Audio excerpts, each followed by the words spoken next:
세계전쟁 아버지가 국가중앙부처에 계십니다. 군생활이요? 재밌습니다. 나도 재밌고 싶었는데 그렇게 슬프더라. 보내주신 사연이고요. 안녕하세요. 저는 남들보다 조금 늦은 24살의 2000년 중반에 의경으로 입대하여 만기제대 했습니다. 효자손님 유튜브를 늘 즐겨보는데 아무리 생각해도 저만큼 재미있게 군생활을 한 사연은 없는 것 같아 사연을 올립니다. 먼저 참고로 저의 경우 아버지께서 국가중앙부처의 고위 공무원이셨으며 고위 공무원입니다. 저위 공무원이 아니라 저위 공무원이 있냐 근데 작은 할아버지께서는 현역 육군 투스타셨습니다.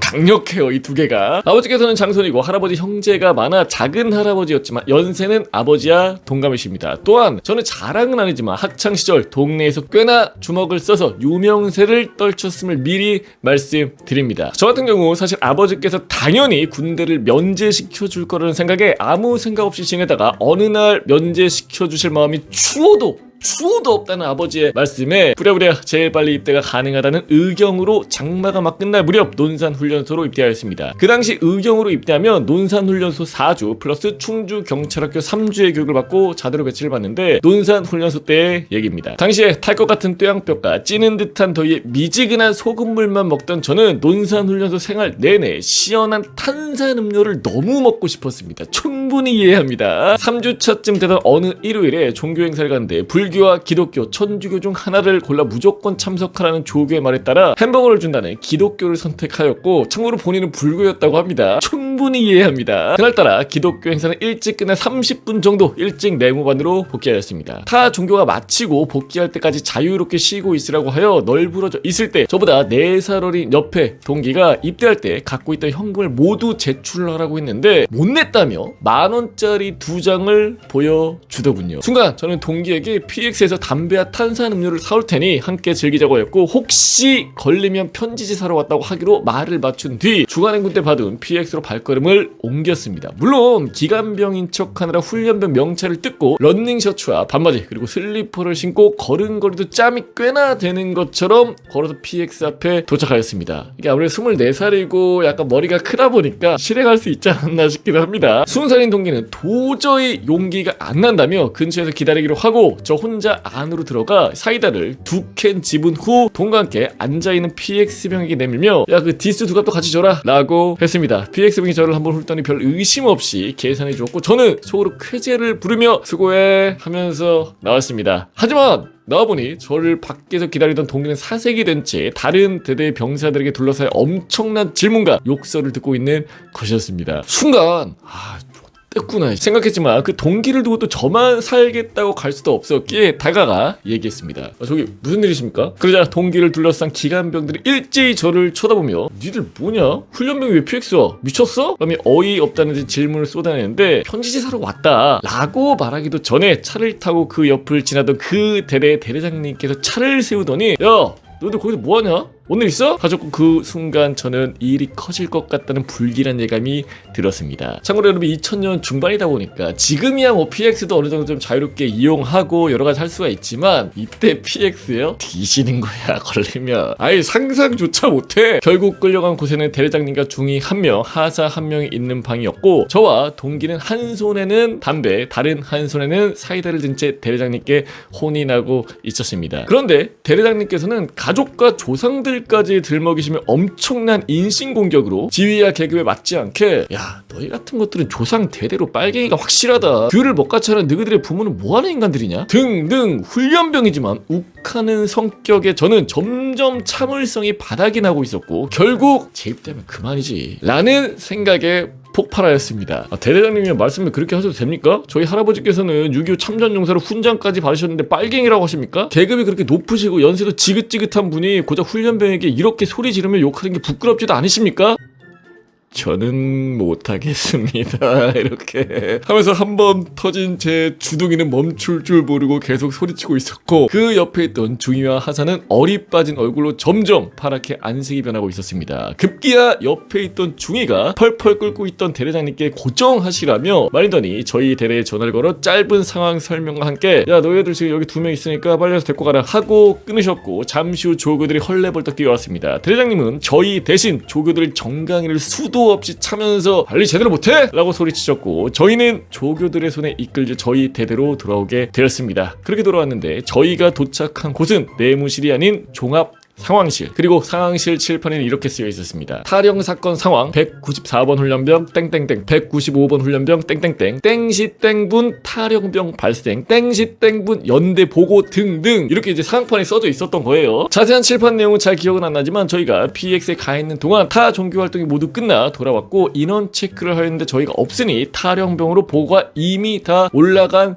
상태. 나중에 알고 보니 제가 입대하기 한 달 전에 이미 타령 사건이 있어서 굉장히 예민했었고 바로 보고를 한 것이라고 하더군요. 어쨌든 그런 일이 있었고 그 후 저희는 모든 훈련 열애에 내무실에서 대기하라는 명이 있었습니다. 저와 동갑이라 친하게 지내던 조교에게 이제 어찌 되는 거냐 라고 물었더니 일이 너무 커져서 잘 모르겠다, 징계위원회가 열려봐야 알 것 같다 라고 하였습니다. 저는 전화 한 통만 좀 하게 해달라고 말했고 조교는 조용히 전화를 하게 해주어 집에 전화를 걸어 짧게 상황 설명을 한 후 끊었습니다. 그렇게 이틀의 시간이 흘렀을 때 모두가 훈련 나가고 텅 빈 소대의 동기야 둘만 남아 고요한 분위기 속에 쥐죽은 듯이 앉아있는데 중대장님이 들어오더니 야, 그 처분 나왔다. 너희들 그 화장실 청소 3일간 반짝거리게 해 하시고는 가셨고 저희는 이게 뭐지? 이거 엄청난 처벌일 줄 알았는데 하며 의아했지만 3일 동안 화장실 청소를 하는 걸로 마무리되었습니다. 훗날 알고 보니 아버지를 통해 상황을 들으신 작은 할아버지께서 손자를 잘 부탁한다 라고 부대로 전화를 하셨고 그로 인해 처벌이 화장실 청소로 나가졌다고 하더군요. 손자를 잘 부탁하네, 짬 시켜. 이렇게 저는 경찰학교 3주 교육을 위해 충주의 중앙경찰학교로 가게 되었고 나름 적응하여 잘 지내고 있었습니다. 하지만 본인의 말에 의하면 유도로 전국체전에 출전하여 메달을 땄다고 하는 같은 소대에 저와 동갑인 동기가 있었는데 자꾸 저에게 괜한 시비를 걸면서 유치하게 이름으로 놀리곤 했고 결국 싸움에 자신 있던 저는 그 동기와 한판 붙게 되었습니다. 가만히 있지는 못하는 거야 성격이. 저도 약간의 상처는 있었지만 저에 비해 크게 다친 그 친구는 결국 의무실행을 면치 못했고 그로 인해 싸운 게 알려지며 기율대, 그러니까 육군으로 따지면 이제 군기교육대라고 합니다. 거기를 가니 많이 하며 맘졸이던 그때 생활관 스피커에서 땡땡 생활관 효자손 교육생 교장실로 와라 며 저를 찾는 방송이 나와 깜짝 놀란 저는 후다닥 옷을 챙겨 입고 본관으로 달려갔습니다. 참고로 경찰학교의 교장님은 치안감이라는 계급으로 우리나라에 8명밖에 없는 높은 계급입니다. 교장실 앞에 도착하니 저 말고 다른 한 명도 와 있었는데 그 친구가 제게 너 누구 백이야? 고 물으며 자기는 아버지가 부산경찰청의 높으신 분이고 외삼촌이 육군 원스타라고 자랑스레 얘기를 하더군요. 저는 어리둥절하였습니다. 사실 경찰 쪽에는 집안에 특별히 아는 사람도 없고 싸웠다고 교장님께 불려올 것 같지는 않은데 멀뚱멀뚱했을 때 비서분께서 오셔서 소파에서 대기하라고 과자와 음료수를 주셨습니다. 그렇게 10분쯤 일렀을 때 교장님께서 들어오셔서 웃으시면서 너가 자손이구나, 뭐 생활하면서 힘든 건 없니? 뭐 필요한 거 있으면 언제든지 전화해라 하시곤 명함을 주셨습니다. 그렇게 뭐 딱히 할 말도 없었고 어색하게 깎아주시는 과일을 먹고는 돌아왔고 훗날 시험 성적에 따라 희망순대로 나뉘는 자대 배치에서 성적에 관계없이 아버지께서 원하는 곳으로 가게 되었습니다. 알고 보니 아버지께서 행안부 차관님을 통해, 그러니까 경찰이 이제 행안부 소속이라고 합니다. 경찰학교장님께 아들을 잘 부탁한다고 말씀을 하셨다고 하더군요. 그 아버님께서 이제 또 중앙부처의 그 고위, 저희가 아니라 고위 공무원에 계시니까 그 행안부 차관님한테 해서 좀 잘 좀 부탁 좀 드리겠습니다. 행안부처 교감님 아직 아시는 분이 자제분이 거기 또 있으시다네. 잘 좀 부탁 좀 드릴게요. 그러니까 어떻게 보면 이제 싸움 난 것도 짬시키고 이제 부대 이동하는 것도 이제 편의를 좀 봐주신 거지, 그치? 그러게 제가 자대 배치받은 곳은 서울 북쪽 끝에 한 경찰서였는데 집이 강남인 저는 아버지께서 일부러 집에서 먼 곳에 저를 두어 고생 좀 하라고 하시나 보다 생각을 했습니다. 그렇게 2주일 정도 지났을 무렵 교대에 누군가 들어와서 저를 찾았고 그분은 그 경찰서의 여성 청소년계에서 근무하고 있던 저의 종고모, 그러니까 작은 할아버지의 딸 이셨습니다. 그러니까 일부러 이쪽으로 보내신 것 같아요. 호칭은 고모지만 저와 나이 차이가 몇 안 나서 다른 형사들은 남자친구야? 의경이랑 사귀는 거야? 하며 장난치셨고 그렇게 저는 점점 행복한 부대 생활을 즐기게 되었습니다. 그리고 거기서 고모의 주선으로 관내한 지구대 소속 여경과 소개팅도 하였고 재밌네. 군생활 재밌어. 결국 사귀게 돼요. 지구대 파견 방범 순찰을 돌 때면 같은 조로 근무를 짜서 데이트 삼아 다니고는 했습니다. 그리고 될 놈 되리라고 저는 될 놈이었나 봅니다. 시위 진압에서 훌륭한 성과를 보인 저희 중대는 경찰청에서 전 중대 3박 4일의 포상 휴가를 받았고 한 소대씩 번갈아 가며 휴가를 떠나 드디어 저희 소대가 휴가를 떠났습니다. 평소에도 군생활을 하며 부족함 없이 지냈고 집에도 너무 자주 간 터라 부모님께 휴가 사실을 알리지 않고 소개받은 여경과 휴가를 맞춰 여행을 가기로 했습니다. 재밌네. 여기가 군생활 맛집이네. 지하철을 이용해 고속버스 터미널을 도착할 때쯤 갑자기 승강장에서 도둑이야! 라는 여자의 비명소리가 들렸고 들어보니 한 남자가 갑자기 뛰기 시작해 한눈에 범인임을 알 수가 있었습니다. 그런데 그 남자가 계단을 오르는 제 옆을 지나 도주하였고 저는 생각을 할 겨를도 없이 반사적으로 그 범인을 잡아 넘어뜨렸습니다. 범인은 필사적으로 저항하며 저를 발로 찼고 계단 몇 개를 굴러떨어진 저는 오기가 생겨 끝까지 쫓아 난투극에 제압할 수가 있었습니다. 아까 뭐라고 싸움 좀 하잖아. 그쵸? 영무실로 범인을 인계하고 몇 분 후에 해당 관내 경찰관들이 신고를 받아 출동하였고 권고자인 저의 신분을 메모하던 중 제가 의경임을 밝히게 되었습니다. 그 덕분에 조서를 쓰느라 여자친구와의 여행을 물 건너갔고 경찰서에서 잡은 경위를 진술하던 도중 기자 몇몇이 와서 인터뷰도 하였습니다. 저녁이 되어서 여자친구의 자취방에 누워 있었던 일을 얘기하는데 각종 라디오 방송국, 신문사, 여러 방송사 등에서 밤늦도록 인터뷰 전화가 빗발쳤고 결국 한 라디오 방송의 라이브로 전화 인터뷰까지 마쳤을 때쯤 너무 졸려서 졸고 있었습니다. 그때 또 울리는 전화벨 소리에 귀찮다는 듯 한숨 쉬며 전화를 받았는데 서장인데 보고 받았어. 다친 데는 없고? 야 범인이 종가 8범이라는데 송곳이라도 들고 갔다가 휘둘렀으면은 그거 어쩔 뻔했어. 앞으로는 직접 잡지 말고 신고해.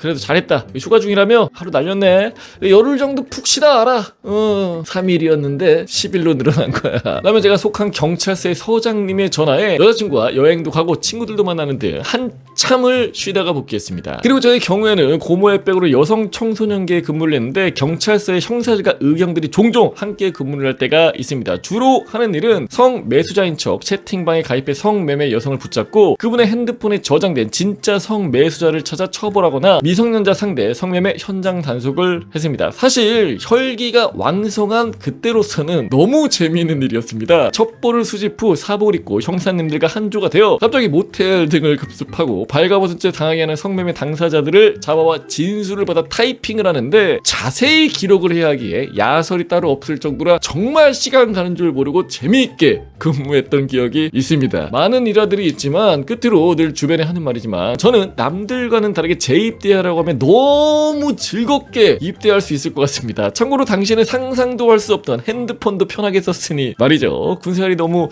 재미있었고 그래서 전역 후 경찰관 시험에 도전했지만 그거는 실패하였고 야 정말 재밌었나봐. 그러니까 경찰하려고 했던 거야. 현재는 결혼하여 두 아이도 낳고 행복하게 잘 살고 있습니다. 글을 재미있게 꾸밀 줄 몰라서 팩트만 썼는데 개존잼인데 야 팩트만 썼는데 이렇게 재밌으면은 MSE 쳤으면 얼마나 더 재밌다라는 거야. 참고로 제가 몇 개는 또 뺐어요. 이건 진짜 문제가 될 수도 있겠다 해서 정말 어떻게 보면 우리 스펙타클한 의경 이야기였는데 부럽습니다. 아무튼 행복한 가정에 즐거운 일들만 가득하시길 진심으로 바라겠습니다. 우리 제보자님 충성!